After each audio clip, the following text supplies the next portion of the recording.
Présidente, je me réjouis de cette invitation à cette plateforme de dialogue avec les jeunes des centrales syndicales de travailleurs sur les questions liées à l'emploi et à la promotion de l'emploi des jeunes.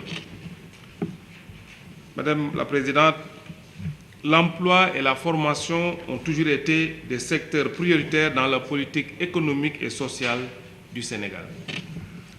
C'est ainsi que plusieurs formules ont été essayées pour asseoir une bonne gestion du marché du travail. Mais les difficultés liées à ces deux secteurs persistent et demeurent un énigme dont son Excellence, Monsieur le Président de la République Macky Sall, a amené des solutions à travers la mise en œuvre du plan Sénégal émergent.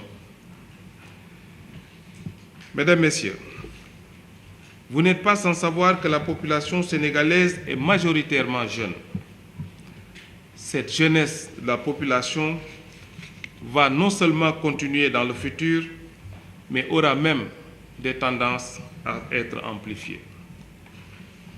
En effet, du fait de la croissance de la population, le nombre effectif de jeunes va continuer à grandir de manière marquée. En moyenne, 200 000 jeunes entraient sur le marché du travail chaque année au début du siècle.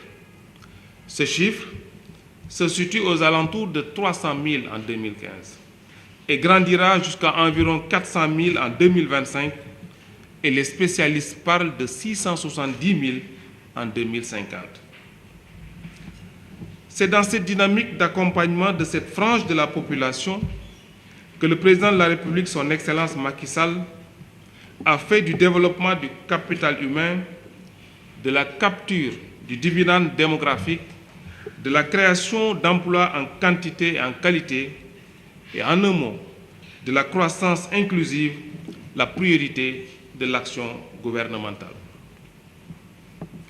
La mise en œuvre du plan Sénégal émergent, comme je l'ai cité tantôt, cumulée aux investissements privés du secteur privé national et international, a permis d'atteindre les prévisions de création d'emplois annoncées depuis 2014. Cependant, il convient aussi de souligner que les différentes évaluations et les rapports provisoires sur l'emploi et la formation révèlent néanmoins les limites objectives et structurelles de notre marché du travail. Les leviers d'encadrement pour le renforcement de l'employabilité et d'appui à la création d'unités économiques promouvant l'exercice du travail décent sont aujourd'hui multiples et donnent des lueurs d'espoir quant à la lutte contre le chômage, le sous-emploi et la précarité qui touchent le plus souvent la jeunesse.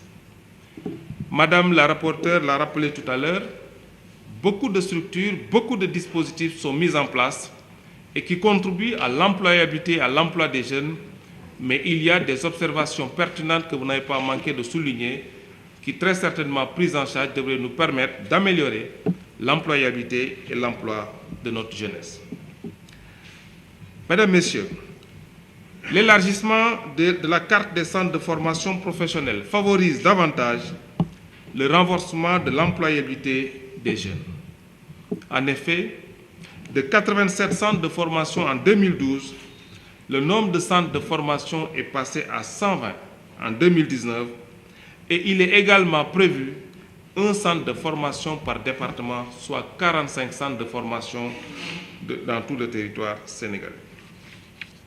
Madame la Présidente, Mesdames, Messieurs, dans un contexte marqué aujourd'hui par la pandémie de la Covid-19, la mise en œuvre du PAP 2A, sous le sceau de la croissance inclusive, adossée au développement du capital humain, conjuguée à la volonté affichée par son Excellence M. Macky Sall, Président de la République du Sénégal, de créer 1 million d'emplois d'ici 2024, nécessite une rationalisation, une responsabilité et une efficience de toutes les actions relativement à l'emploi et à la formation professionnelle. Mesdames, Messieurs, distingués invités, vous avez pu depuis dimanche communiquer sur les normes internationales du travail qui promeuvent l'emploi, les dispositions légales et réglementaires relatives au stage des jeunes diplômés dans le monde du travail, le télétravail, les missions, objectifs, cibles, les secteurs et les modalités d'intervention du 3FPT, de l'ONFP, de l'ANPEJ et de l'ADER.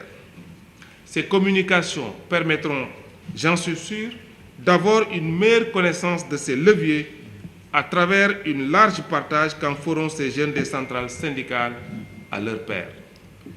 Je ne saurais terminer sans remercier et féliciter Madame la Présidente pour la pertinence de cette initiative et de nous avoir ainsi donné l'opportunité de participer à cette importante et belle activité. Je vous remercie de votre aimable attention.